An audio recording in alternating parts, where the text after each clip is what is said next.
Vamos corrigir a nossa tarefa de hoje? Olha só. Lá na questão 1, a gente tem os números decimais e vamos colocar na forma de fração. Então, a gente vai pegar os números como se eles não tivessem casas decimais. E aí a gente analisa. Se for uma casa decimal, quer dizer que eu vou pegar aquele número e dividir por 10, né? Ficar sobre 10. Se for duas casas decimais, o denominador vai ser 100. Se for três casas decimais, o denominador é 1000.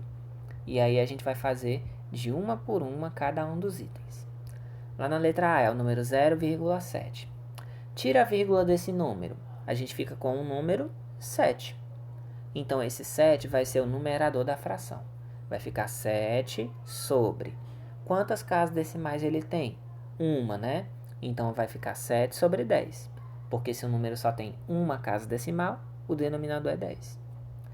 Na letra B, o número é 1,5. Como é que fica 1,5 sem a vírgula? Vai ficar 15, não é isso? Esse 15 vai ser o numerador da fração. Como ele só tem uma casa decimal, o denominador é 10.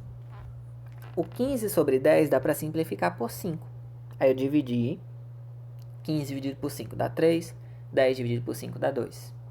E aí ficou a fração 15 sobre 10, virou a fração 3 meios, tá bom? Na letra C, o 0,08, ele tem duas casas decimais, né? Ele é negativo e tem duas casas decimais. Então, eu botei o menos lá. Aquele 8 vai ficar sobre 100.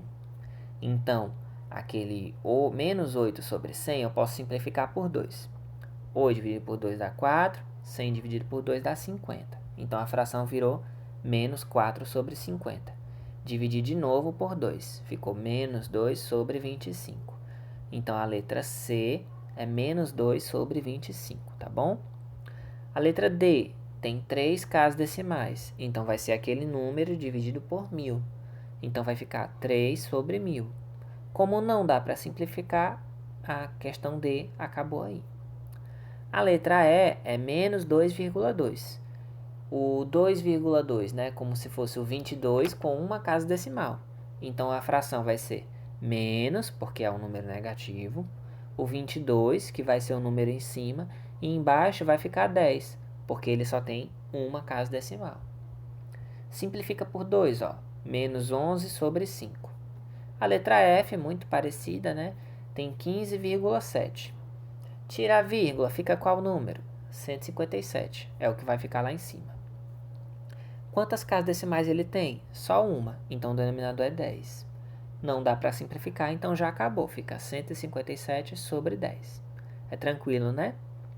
Parecido com essa questão, a gente vai fazer a 2. A 2, ó, a letra A tem o número 0,12. Como é que a gente faz? Pega o 12 e coloca sobre 100, porque ele tem duas casas decimais. Esse 12 sobre 100, como porcentagem, vai ser 12%. A letra B, o 0,60 é 60 sobre 100. E aí, como porcentagem, ele vai ser 60%. Na letra C, tem o 0,5. 0,5 só está com uma casa decimal. Então, o que é que a gente vai fazer? Bota o 0,5 como 0,50. A gente colocou um zero a mais para ele ficar com duas casas decimais.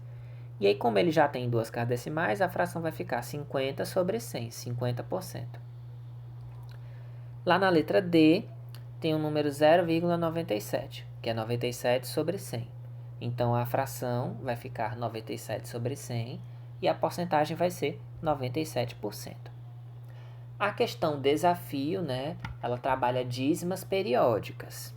Eu fiz os 3 exemplos, né, mas vocês vão tentar fazer também, não é isso? Então, o número 0,2222, quem é um período? Quem é o número que se repete? É o 2. Ele vai ser o numerador da fração. E o denominador a gente combinou que é o número 9, né, numa dízima periódica simples. Então, a fração ficou o quê? 2 sobre 9. Na letra B, também é muito parecido, né? É o 0,4444. Qual é o período? O número que se repete é o número 4. Então, a fração vai ficar 4 sobre. O denominador vai ser 9, que nem a gente combinou.